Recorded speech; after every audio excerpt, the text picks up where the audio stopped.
Hola, hola, hola, ¿qué tal? ¿Qué tal? Muy buenas noches con todos, a todos los que nos acompañan el día de hoy. Hoy estamos 28 de enero del 2021. Espero sinceramente que se encuentren muy bien de salud cada uno de ustedes, sus familias se encuentren bien y que, como ya he repetido siempre, que nos cuidemos, que sigamos acatando todas las normas, que cada uno se pueda cuidar y así cuida a los demás, ¿de acuerdo? Ser solidarios también ayuda un montón. Así que, sinceramente, espero que eh, sigan bien de salud, ¿ok? Muy bien, el día de hoy, como todos los días o todas las veces que nos toca este curso de fotografía digital, traemos un tema muy interesante e importante a la vez, ¿no? Como todos como todos los cursos en realidad. Así que espero que puedan prestar mucha atención y además lo puedan utilizar correctamente y de manera mucho más profesional, ¿de acuerdo? Es un tema que en realidad habíamos visto incluso en una clase anterior. Sin embargo, hoy vamos a entrar un poco más a fondo, ¿sí? Y esto va de la mano siempre con, con los demás pilares en el cual corresponde o compone todo lo que interviene en una fotografía. ¿De acuerdo? Es dominar estos factores, estos tres pilares fundamentales que son el ISO, la obturación y el diafragma. ¿De acuerdo? Así que el día de hoy vamos a ver mucho más a fondo todo el tema de obturación. ¿De acuerdo? Bien, sin embargo, como ya es costumbre, o mi costumbre, vamos a empezar con algo de historia, ¿de acuerdo? Podemos viajar en el tiempo y ver los grandes fotógrafos que han pasado por todo este mundo fotográfico, en el cual nos han dejado mucha riqueza, muchas fotografías increíbles, muchas vivencias, y en realidad a través de ellos podemos conocer la historia, ¿de acuerdo? La historia real, la historia viva. Así que empecemos, ¿sí? No sin antes decir que hoy vamos a ver este tema, que es efectos y velocidades, que también se llama como obturación o velocidad de disparo o velocidad de obturación, ¿de acuerdo? Cualquiera de los dos nombres está bien, ¿sí? Y algunos efectos, ¿de acuerdo? Mi nombre es Cristian Falla. Para los que recién se conectan a esta clase o los que ya han tenido clases anteriores, ¿de acuerdo? Bien, vamos con algo de historia. Aquí les va. Bien, primero quiero presentarles a este gran fotógrafo que se llama Maximiliano Telésforo Vargas, o para los amigos, Max T. Vargas. ¿Quién es este fotógrafo?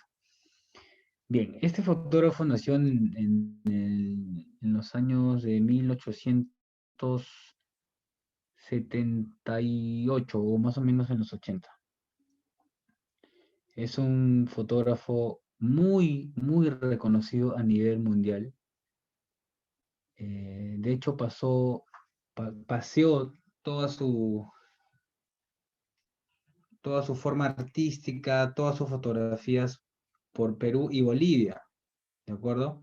¿Por qué les menciono? Además de ser peruano, que es un orgullo ya, pues este señor Maximiliano fue el gran maestro de dos corrientes importantes, que uno de ellos es Martín Chambi, como ya les había puesto en alguna presentación anterior, y también de los hermanos Vargas, ¿de acuerdo? Todos estos tres célebres personajes, su fotografía recorrió, en todo caso, estuvo andando por Arequipa.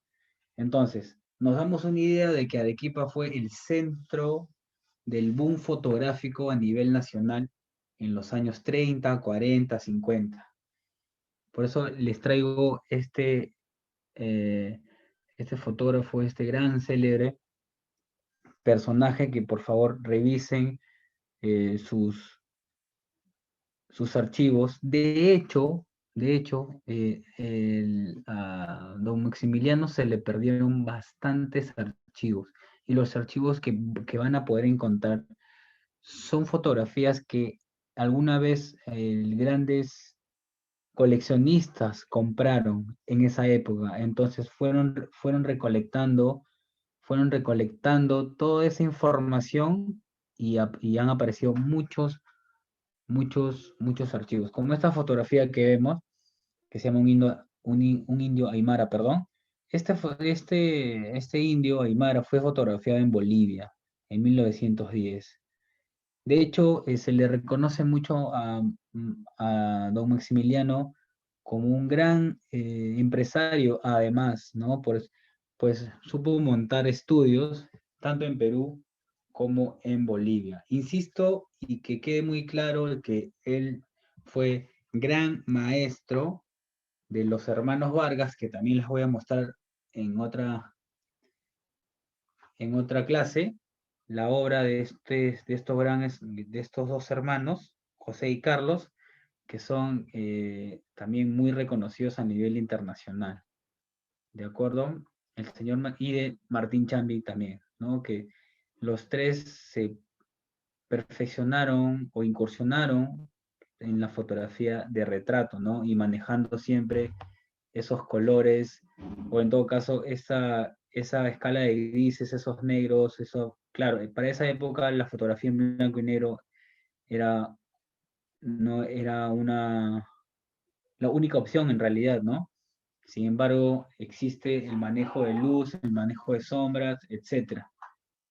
Entonces, quiero por favor recomendarles seguir la obra de este grandísimo fotógrafo peruano y que puedan nutrirse de él. ¿De acuerdo?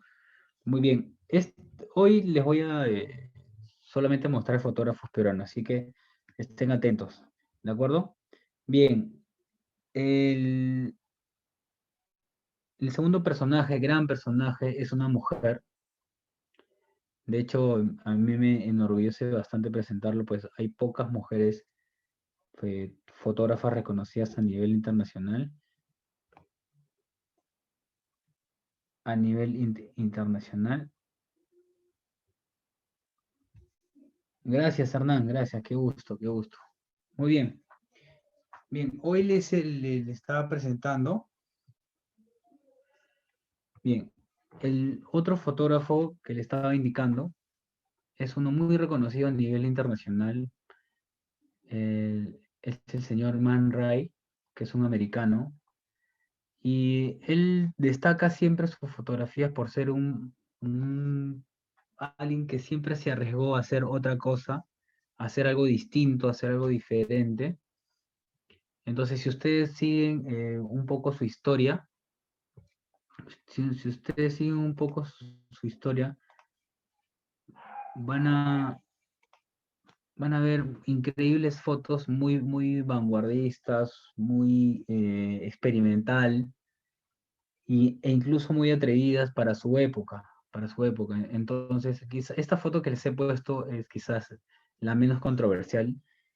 Man Ray fotografió mucho desnudo y muchos incluso artefactos fuera de serie, ¿no? Por ejemplo, esta foto la llamó en blanco y negro, ¿no? Y imaginemos que es por hacer una suerte de comparación entre ese rostro que es como algo, como una muñeca o una muñeca al lado de una modelo, ¿no? En este caso era blanca. Entonces, les sugiero seguir y conocer un poco más sobre este fotógrafo que es muy rico en cuanto a expresión, ¿de acuerdo? En cuanto a, en cuanto a técnica, además. Perfecto, y seguimos con este último personaje que les traje el día de hoy, que se llama el señor Helmut Newton. Bueno, si Man Ray fue un fotógrafo atrevido, pues Helmut Newton fue un fotógrafo 10 veces más atrevido, ¿no? De hecho, su fuerte siempre fueron los desnudos, pero unos desnudos muy simpáticos, por así decirlo, ¿no? Muy elocuentes. De hecho, utilizaba todo lo que se le pueda usar en ese momento, y no se le ocurrió mejor idea que por meter a una modelo en este cocodrilo, que obviamente que es un muñeco, ¿de acuerdo? Pero muy similar, y fotografiarla de esa forma. Eh, entonces, sigan también a este gran fotógrafo americano. De hecho, es casi contemporáneo, quiere decir que es de los años 70, 80, incluso hasta los 90. Y tiene algo muy interesante. Su esposa siempre la seguía a todas sus sesiones de desnudo, y ella era la que en todo caso componía o arreglaba sus fotos cuando no había, por ejemplo, Photoshop, ¿no? Cuando estas fotos, estos negativos pasaban por el laboratorio, pues había todo un tema de revelado, de tamaño, y podías pasar un montón de horas revelando estas fotos, y ahí es donde también se podía arreglar un poco la iluminación, los grises, etcétera, ¿no? Entonces, les recomiendo seguir mucho a este fotógrafo que es súper novedoso para esa época. Ahora imagino que vemos un montón de fotógrafos que se atreven a hacer muchísimos desnudos, incluso hasta en masa, ¿no? Así que, por favor, eh, siempre, siempre tengan en cuenta ver mucha fotografía, muchos ejemplos, leer, ver pinturas, etcétera, ¿no? Todos les va a ayudar, todos les va a parecer algo, o un marco fotográfico, un encuadre, etcétera, ¿no? Si realmente sienten esa pasión por la fotografía, no solo van a querer manejar una cámara, que finalmente quizás lo pueden aprender en una semana o dos, ¿de acuerdo? Sin embargo, si no obtienen una visión más allá de lo que les resulte manejar una cámara, no van a poder hacer una gran fotografía. Siempre lean, siempre observen, siempre revisen la historia, y se van a nutrir demasiado. Muy bien, hasta aquí un poco de historia y grandes personajes de la fotografía mundial, correcto, y además nacional, ¿no? Como les he mostrado del señor don Maximiliano Telésforo Vargas, ¿no? El maestro de los hermanos Vargas, que no son familia, por cierto, y, y también fue maestro de Martín Chami, ¿no? Un gran fotógrafo reconocido a nivel internacional. Perfecto, ahora sí, vamos a los que nos interesa, además, también, siempre es importante, y es la velocidad o velocidad de obturación. Vamos a ver dos temas el día de hoy, ¿no? Es efectos y velocidad de obturación. Quise empezar por la velocidad, y luego vemos los efectos que también son parte o se pueden lograr con la velocidad. Así que más adelante vamos a explicar todo toda esta unión que significa usar los tres pilares para poder lograr una gran fotografía, ¿de acuerdo? Muy bien, como verán en este gráfico, la parte de arriba son los valores en el cual nuestra cámara, nuestro equipo, nos da hasta qué rango, hasta qué posibilidad podemos nosotros tanto subirle la velocidad o caso contrario bajarla, ¿de acuerdo? Todas las cámaras cuentan con distintos rangos, ojo, así que las cámaras tanto profesionales o semiprofesionales cuentan con ese tipo de rango. Así que depende de ustedes cuál utilizar y saber en qué momento utilizarlo. En qué momento utilizarlo. Para qué es la fotografía? ¿Para qué? ¿O qué fotografía van a hacer? ¿Cuál es el fondo? ¿Cuál es el concepto? ¿Cuál es el contexto además? ¿Correcto? Y acá le explica muy claro algo. Y es que, como yo les decía, no solo es usar la velocidad, no solo es tomar tu cámara y calibrarla y ponerle toda la velocidad del mundo. Sin embargo, existen reglas a seguir, en el cual cada uno se va a dar cuenta al momento de utilizar su cámara, al momento de setear, al momento de calibrar, como quieren llamarlo, de que todo interviene en todo, tanto el ISO como el diafragma, como el obturador o velocidad de disparo. ¿De acuerdo? ¿Qué significa esto? Que si yo subo la velocidad, como muestra el gráfico de abajo, y dice, ¿no? Velocidad de obturación y exposición. ¿Qué significa la exposición? Es el tiempo de luz en el cual entra a nuestra cámara. ¿De acuerdo? Si nosotros le ponemos una velocidad altísima, ¿qué va a suceder? ¿Qué sucede en el gráfico? Si ven, la fotografía pierde luminosidad, ¿correcto? Entonces, si nosotros manejamos velocidad media más o menos, quizás 1/30, nuestra fotografía podría resultar más claro, pero si le bajamos a un valor muy bajo de velocidad, nuestra fotografía podría sufrir sobreexposición, ¿de acuerdo? Entonces, tenemos que equilibrar nuestra cámara, saber qué velocidad se necesita y qué velocidad favorece a nuestra foto, ¿de acuerdo? Entonces, si yo sé que necesito bastante velocidad, entonces le tengo que subir un poco más el ISO porque necesito más luz, ¿de acuerdo? Ahora, eso también interviene a qué hora estemos fotografiando. Si estamos de día, entonces le podemos subir hasta incluso hasta llegar a 1/1000 de velocidad y jugar en el ISO entre 100 y 200, pues estamos con la luz de día y eso nos ayuda a que nuestras fotos, así subamos muchísimo la velocidad, no salgan tan oscuras. ¿De acuerdo? Pero si estamos en un día nublado, entonces si subimos tanta velocidad, pues nuestras fotos van a salir no con la luminosidad deseada, no va a captar mucha luz, entonces no va a salir la foto como queremos, ¿de acuerdo?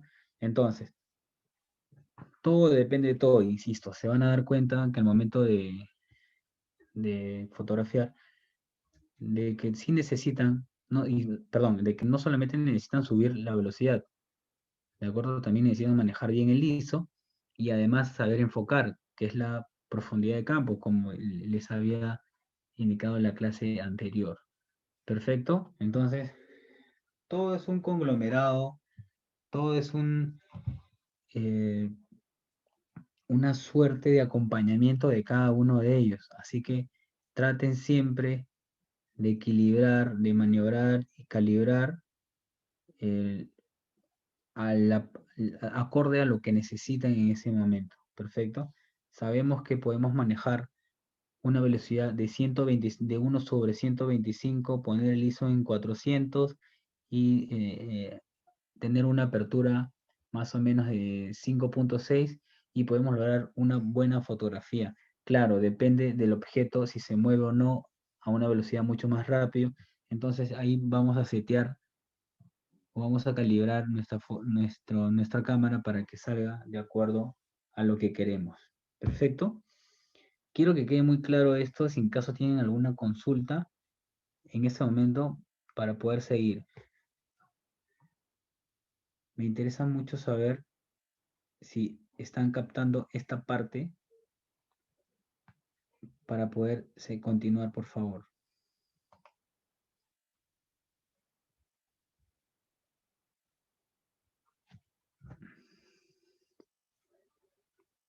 En caso de que, en caso de que- Bien, en caso el objeto no se mueva, pues podrías manejar la velocidad en 1/25. ¿Por qué? Porque depende de lo que estés fotografiando. Si es una persona, las personas, claro, todos en general, pues pestañeamos. Y este pestañeo es también rápido. Entonces necesitas algo de velocidad. Tampoco es que vas a poner 1/60, sino todas tus fotos con la persona, pues va a salir como que siempre va a estar cerrado su ojo o a la mitad. ¿De acuerdo? Entonces necesitas algo así de todas maneras de velocidad, sobre todo por los ojos. Si es un objeto, pues claro, no necesitas tanto, lo podrías manejar con un menor valor.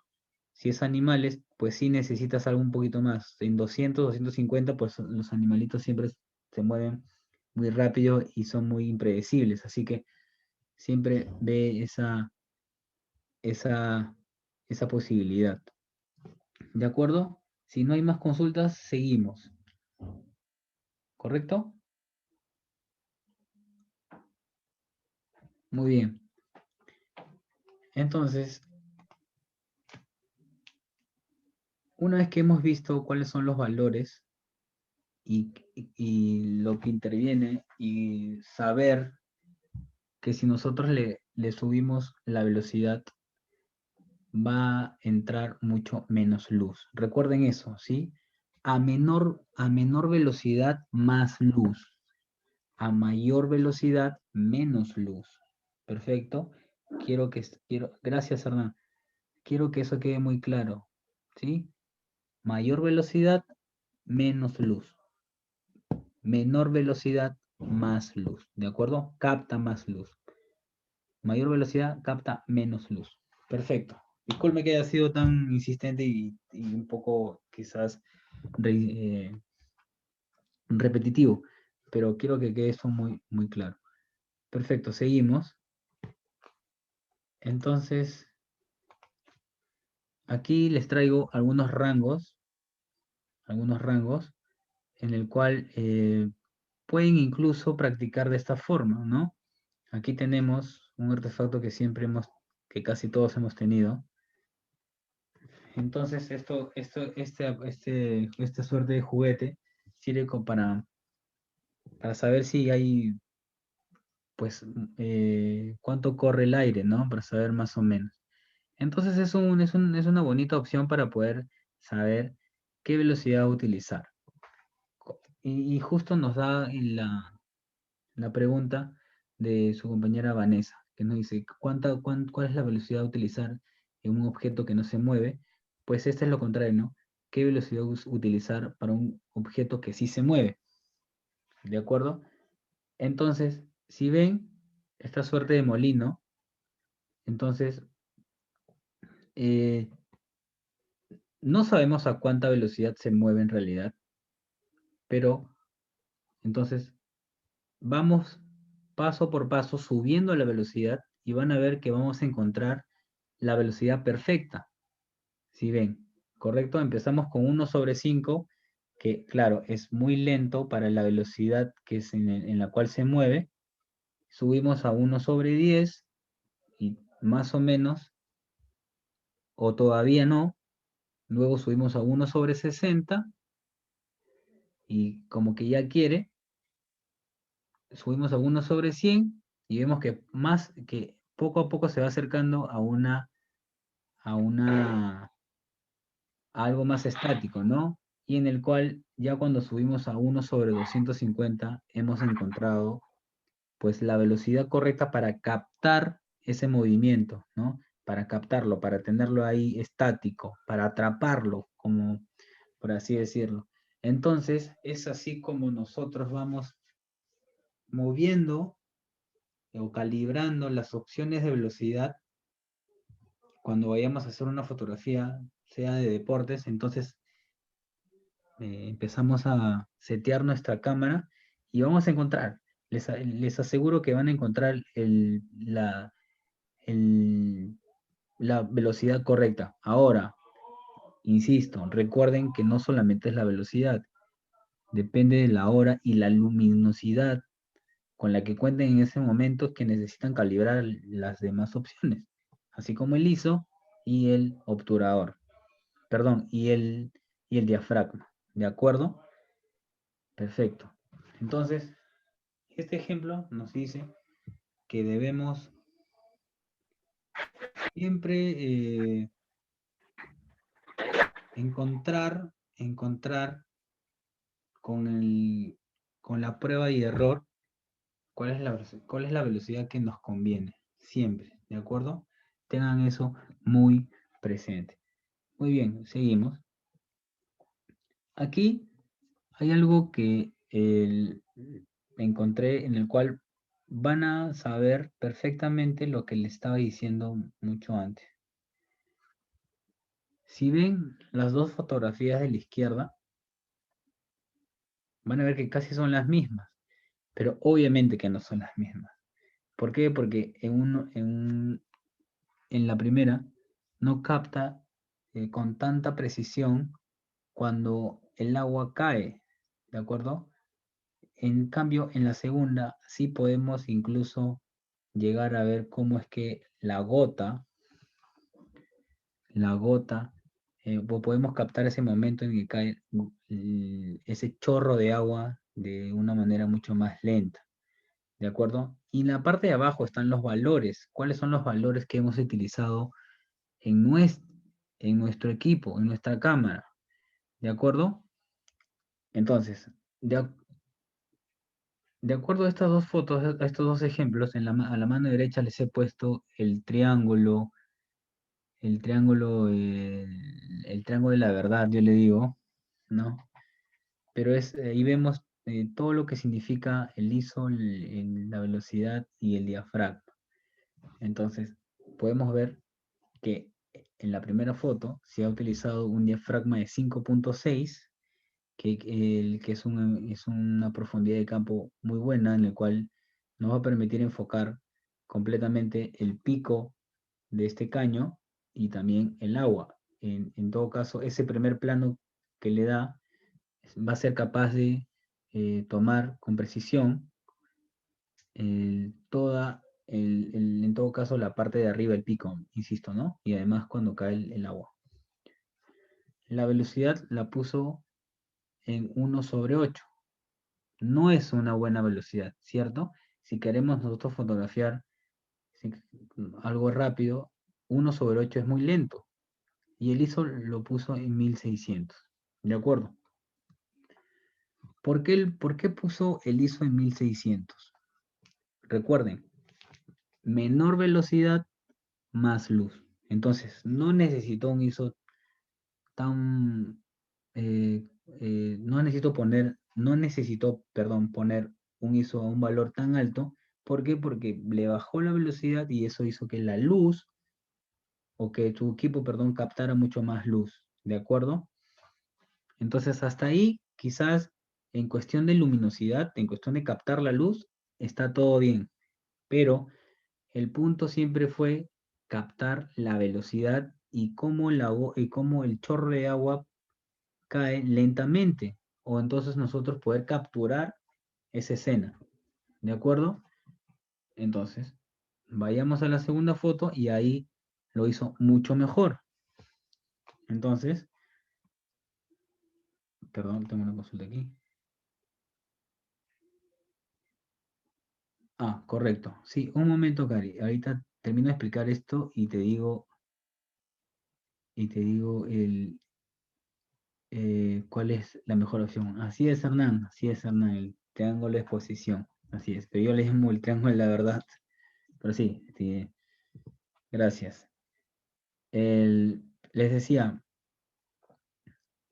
el- en esta segunda foto se ha utilizado el mismo valor o apertura de diafragma de 5.6. Sin embargo, acá sube la velocidad, ¿no? De 1/350. Entonces, recuerden lo que les dije, a mayor velocidad, menos luz. Mayor velocidad, menos luz.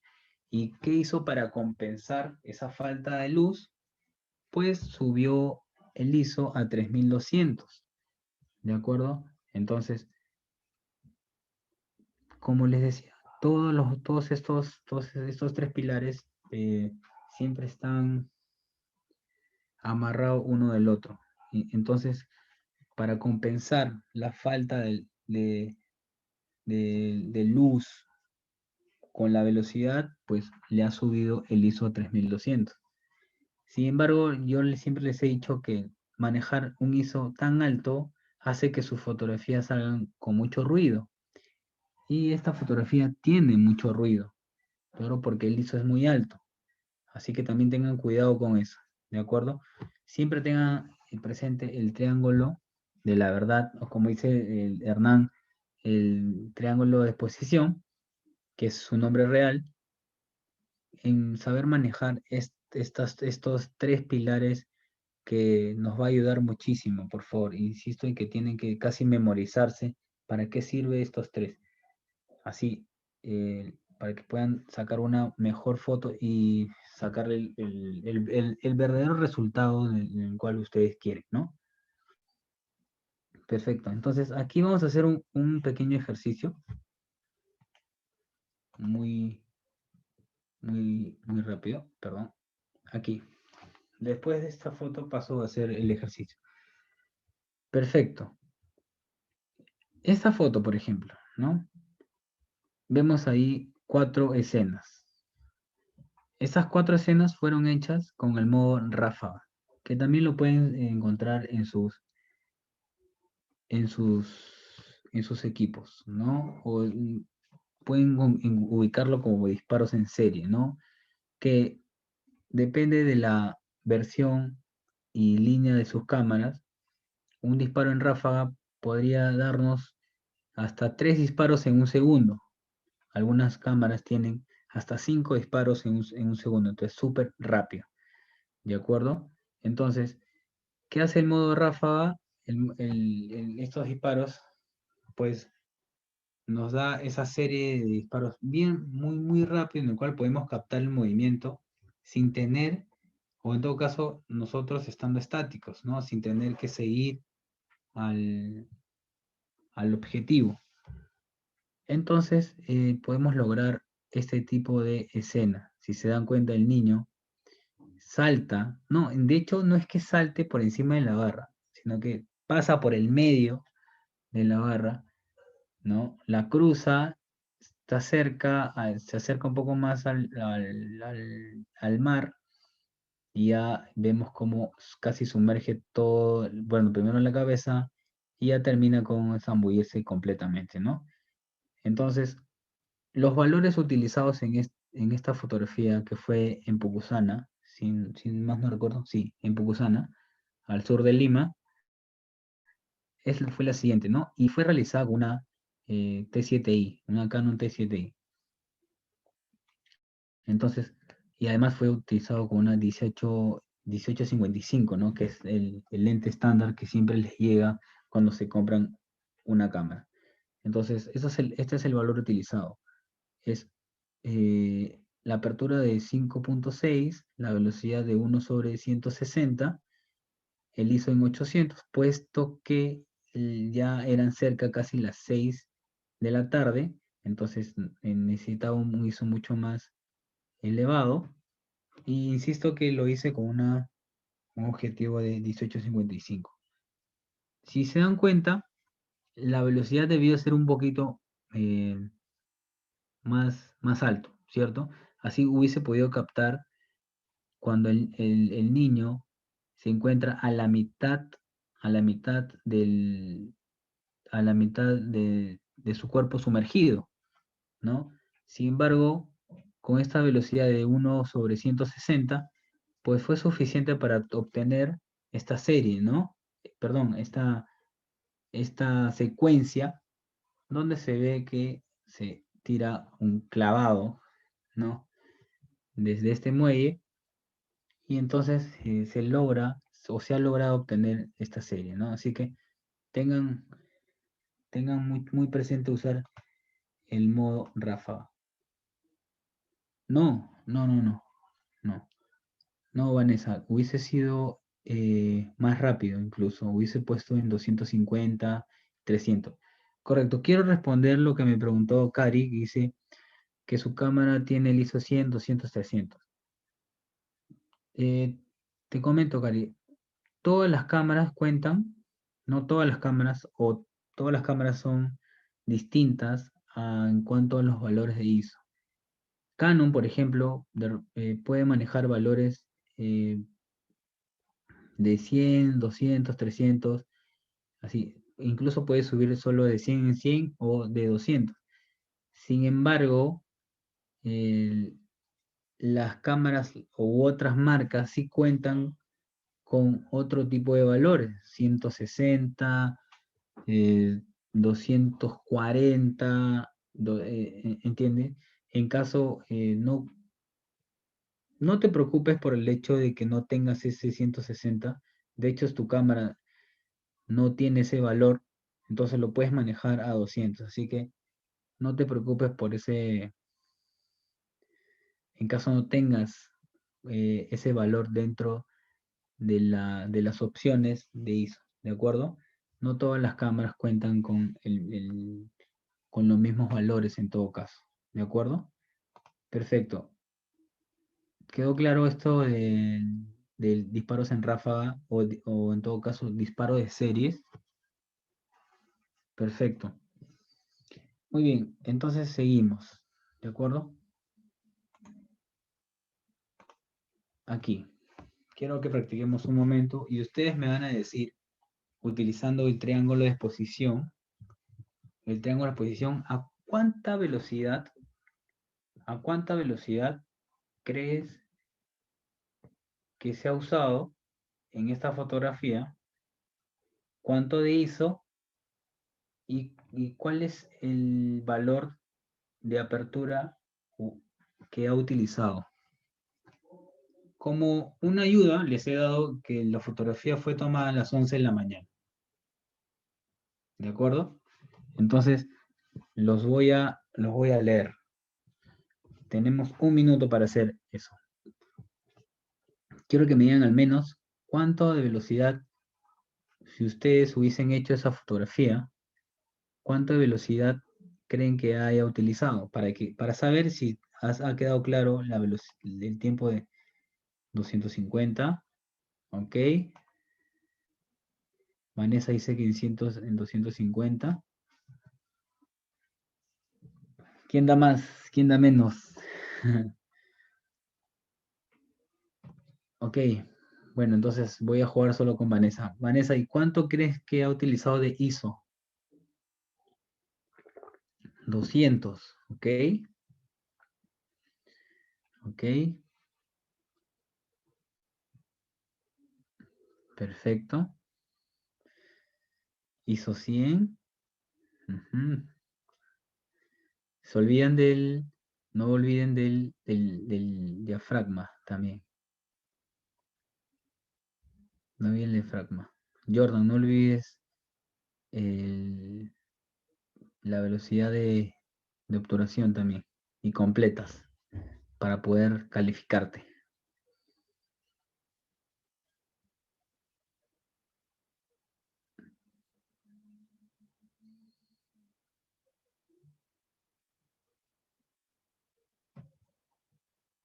Mm, ok, ok,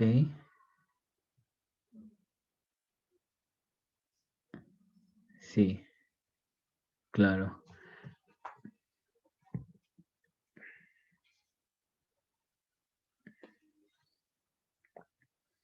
Genial, genial, genial. Les estoy leyendo a todos los que están respondiendo y me encanta que estén dando valores, estén dando velocidad. eh, Me gusta eso porque están entendiendo, están comprendiendo que por el simple hecho de haberles dicho que la fotografía fue tomada a las 11 de la mañana, ya están incluso sacando cálculo sobre el ISO, sobre la velocidad, de acuerdo a esta nitidez, a esta profundidad de campo con el cual cuenta esta, esta pelota de tenis. Además, calculan el diafragma y el ISO, que todo, y estoy seguro que lo han calculado a partir de la hora en el cual les he dicho, ¿correcto?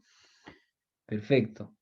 Los que más se han acercado en realidad ha sido Hernán, que lo tengo y aquí también en vivo, que me dice que tiene una velocidad de 1000, el ISO de 400 y un diafragma que supera el 8, ¿correcto?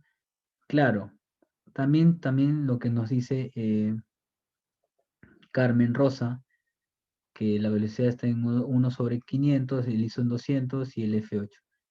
Esos son los valores que más se han acercado, ¿de acuerdo? Pues si vemos la foto, cuenta con una profundidad de campo que abarca no solamente la pelota, sino también se ve algunas gotas de la pelota. Entonces tiene mucha profundidad de campo. La velocidad sí, creo que sí está sobre 500 y de 1000, ¿no? Pero más me acerco a que está en 500. Y el ISO sí, está en 100 y 200. Entonces, está bien, está bien. El ejercicio se trató básicamente en que me puedan dar los valores que ustedes crean conveniente para esta fotografía, y está bien, y los felicito a todos porque eso me da a entender de que están aprendiendo muchísimo y que ya les está quedando muy claro lo que significa utilizar estos tres valores. Así que todos han sido ganadores y a todos les va un punto. Bueno, entonces seguimos. Gracias a todos por participar en este pequeño ejercicio. Así que vamos. Entonces, vamos a otro tema. Este es su segundo tema, ¿no? Que son los efectos fotográficos, ¿no? Entonces, el primer efecto fotográfico, que es en realidad, acá les he puesto dos fotografías, ¿no? Que puede ser escala de grises o blanco y negro, que se trata de una fotografía que pierde información cuando en todo caso, por ejemplo, en los años 40, 30, una fotografía en blanco y negro no era una opción, era la única opción, ¿no? Entonces, toda esta escala de grises, todo ese revelado que se hacía en un laboratorio. Sin embargo, ya cuando la fotografía se pasó a hacer a color, pues ya no pasó a ser a ser, ya no fue la única opción, sino fue una de las opciones para poder utilizar un filtro, ¿no? En este caso un efecto.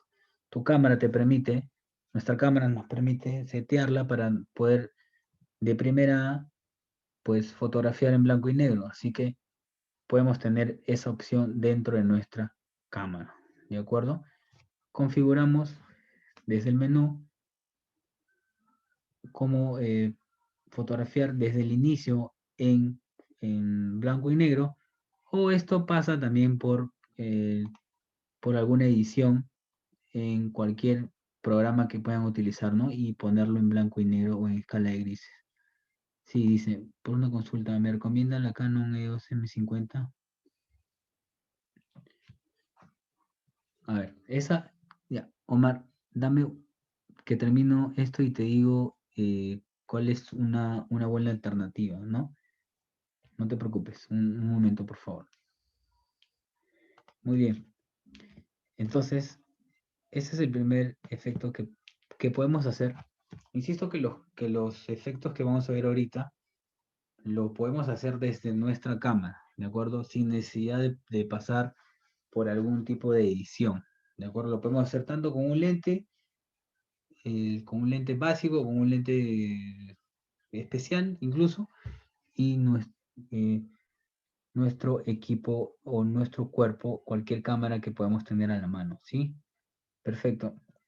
Bien, el segundo efecto es el bokeh, que ya hemos visto en anteriores presentaciones, que en el cual se obtiene abriendo todo el diafragma o poniéndolo el valor más bajo y dándole un desenfoque muy bonito en el fondo. Claro que el bokeh se ve mucho mejor cuando el fondo está adornado de luces, entonces le da esta sensación, ¿no?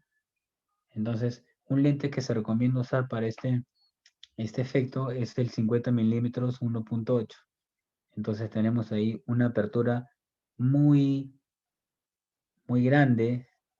Recuerden que cuando hablamos de apertura, utilizan ese término cuando el valor es muy bajo, de 1.8. Así que es como que al revés, ¿no? Pero eso ustedes ya lo tienen clarísimo, ¿no? Entonces este efecto se logra abriendo todo el diafragma para poder darle este desenfoque. Perfecto. Bien, el otro efecto que podemos lograr, si en caso tenemos ya la opción dentro de nuestra cámara de la opción Bull, ¿no? Que este efecto consiste en mantener con nuestra velocidad con una mayor exposición. ¿Qué quiere decir eso? Ponerle en un valor muy bajo o más lento, por así decirlo, para poder obtener todo ese movimiento de luces que hace esta foto, ¿de acuerdo? Además de tener mucha paciencia, ¿no? Y como dice ahí, se recomienda tener un trípode de todas maneras. ¿Por qué? Porque para no estar sosteniendo una cámara por 30 segundos y tenerlo muy estático, pues es mucho más fácil cuando se tiene un trípode, ¿no? Muy bien, y también podemos hacer este efecto que es el barrido, que consiste en acompañar al objetivo o al personaje en el cual se esté moviendo, haciendo un giro tanto de nuestro cuerpo o el tronco en todo caso, y seguirlo, ¿no? Seguirlo, claro, siempre y cuando antes lo hayamos puesto en modo ráfaga para poder obtener 3 o 5 disparos por segundo. Así tenemos este efecto muy bonito. ¿Correcto? Muy bien. Hasta aquí hemos llegado con la clase. Ahora sí les voy a responder el- lo que quieran en este momento. Muy bien. A ver, me dice Homer Vila, me consulta si la M50, que si la M50 de Canon es una buena opción. Homer, si tienes la opción de poder comprarte ese tipo de cámara, y me refiero al costo, y si lo vas a utilizar de una manera en la cual te va a dar, eh, o en todo caso no vas a dejarlo botado, por así decirlo, después de 2 meses, te recomiendo que no lo hagas. ¿De acuerdo? Siempre trata eh, de pensar en que si te gusta mucho la fotografía y vas a sacarle todo el jugo posible, hazlo. Una cámara con ese valor, en todo caso, pues hazlo. Además, he leído que pues tiene al menos de 25 megapíxeles y sus disparos en ráfaga pues son muy rápidos, incluso llega hasta 10 disparos por segundo, y es una buena opción. Si tienes la posibilidad, hazlo. Si no, pues podrías adquirir una cámara de mucho menor valor y poder utilizarla de igual forma. Solo necesito saber si es, si es que lo vas a utilizar siempre, ¿de acuerdo? Siempre. Lamentablemente la fotografía es un hobby. Si en caso, para quien lo va a utilizar como hobby, es un hobby caro, ¿de acuerdo? ¿No? Pero, y a veces solemos comprarnos la cámara más cara y al final nos desencantamos y la dejamos botada, la vendemos y perdemos inversión. Así que, insisto, todo depende de qué cuánta utilidad le vayas a dar. Si no, igual, para adelante, si puedes, cómprala. Así que todo depende de ti, ¿sí? Luego está, dice, para hablar el desenfoque del fondo, ¿qué apertura recomendaría? Como les había indicado, a ver un momento, sí, aquí justo lo tengo. El desenfoque se logra siempre cerrando todo el diafragma, abriendo, perdón, el diafragma a su valor más bajo con el que cuente tu lente. Luego recuerden que el diafragma se encuentra en el lente. Así que si tienen un lente que cuenta con un valor muy bajo, pues el fondo se va a desenfocar de esa forma. Quiero dedicarme a la fotografía porque quiero sumar mi negocio que es decoración de eventos. Ah, genial. Insisto, si tienes la posibilidad de comprártelo, hazlo, Homer, no hay ningún problema. La cámara es muy buena y espero que estas clases te sirvan para que puedas sacarle el jugo completamente a esa cámara muy bonita que seguro lo vas a hacer.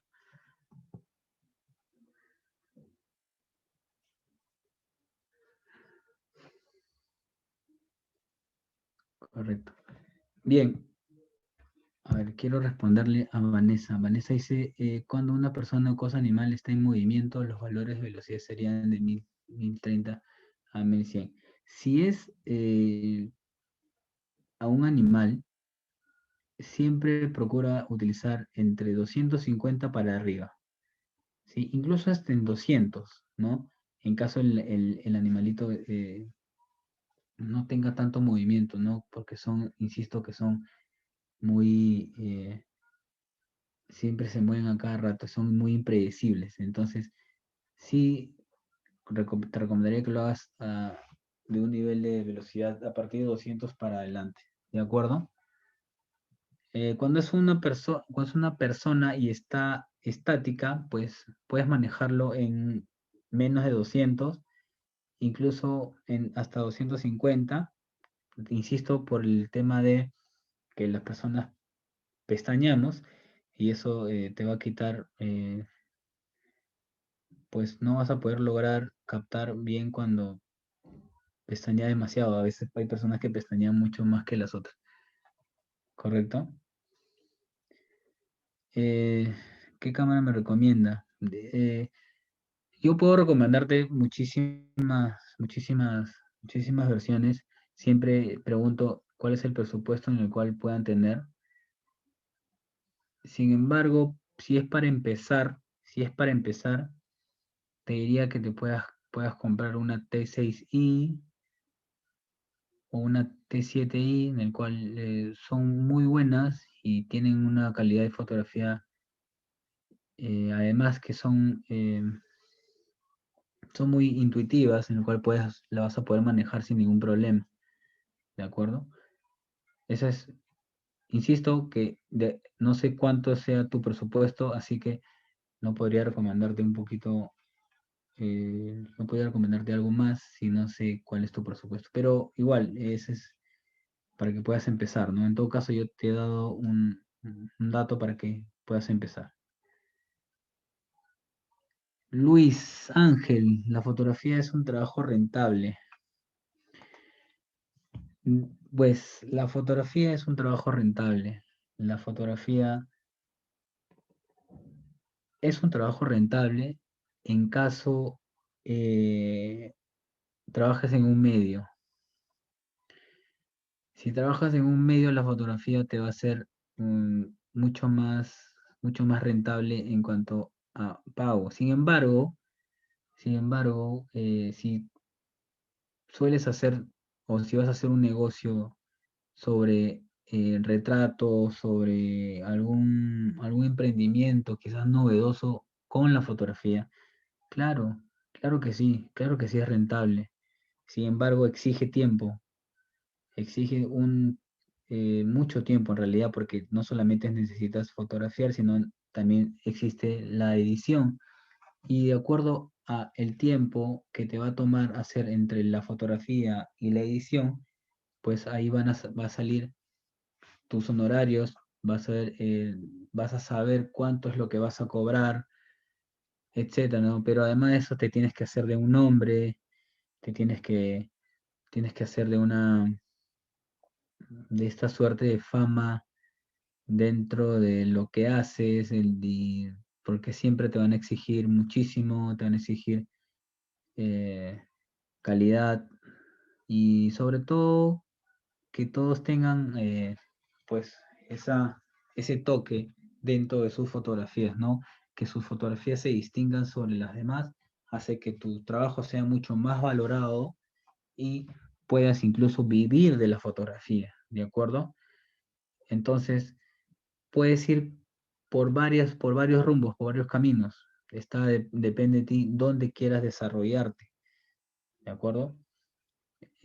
La fotografía es muy amplia en cuanto a ser rentable, a monetizarla, ¿no? Así que te recomiendo pensar en algo en caso que vayas a vivir de esto, siempre de algún negocio o de un emprendimiento mucho más novedoso, ¿no? No solamente sí fotografía y ya está, no, es hacer algo que tus fotos tengan ese plus, un plus adicional, ¿de acuerdo? Dice, ¿cuánto es el... No, de nada, Luis. ¿Cuánto es el precio de esas? Eh, entiendo que un precio más o menos podría estar entre mm, 2.200, 2.300 aproximadamente. En solamente cuerpo y lente, ¿no? Cuerpo y lente, nada más. Dice, si tenemos poca luz, de nada, right. Profesor, si tenemos poca luz con una velocidad de 1 sobre 500, el diafragma se debe abrir al máximo y el ISO también en caso de que se tomara la noche. Perfecto, Vanessa. Perfecto, perfecto, perfecto. Sí, has comprendido completamente. Está bien. Así es, así es. Sí, sí. Sin embargo, te recomiendo que la velocidad no la subas tanto porque vas a perder luz. Recuerda, recuerda. Más velocidad, menos luz. Menos velocidad, más luz. Así que si vas a fotografiar algo en movimiento, pues te recomiendo que el ISO siempre lo subas un poquito más y la apertura sí debes bajarlo a un valor, ¿no? El más bajo valor que pueda contar tu lente. Perfecto. Muy bien. Casi son las 10 de la noche. Ya hemos terminado, hemos concluido esta, esta clase. Espero que haya sido de mucha ayuda, espero que haya sido comprendido, pero me llevo esa sensación de que han comprendido todos al momento de hacerle el ejercicio. La mayoría me ha respondido como esperaba, puesto que siento que están captando de la mejor forma y es captar cómo de verdad funciona esto de la fotografía, ¿de acuerdo? Gracias a todos por comprender y eso me da mucho más, una sensación de que estoy llegando bien a ustedes, ¿no? Y si en caso tienen preguntas, yo se las voy a resolver en el momento, ¿no? Así que espero que no solamente se queden en la teoría, sino tomen su cámara y empiecen a maniobrarla, calibrarla, setearla, como quieran llamarlo, pero su cámara tiene que ser una extensión de su cuerpo. Así es, una extensión de su cuerpo si van a seguir esto, si tienen mucha pasión. Y como nos preguntó, incluso hasta puede ser un estilo de vida y algo por el cual pueden vivir, ¿no? Por el cual les pueda generar dinero además, ¿no? Así que todo depende de ustedes y cómo quieran utilizar todos estos conocimientos de fotografía, que en este caso me toca a mí enseñarles, ¿no? Así que gracias a todos por estar ahí. Sigan cuidándose mucho, por favor. Espero tenerlos el sábado a la misma hora, 9 de la noche, y, y que sigan practicando su fotografía, ¿de acuerdo? Un abrazo para todos, buenas noches y buenas fotos. Hasta luego.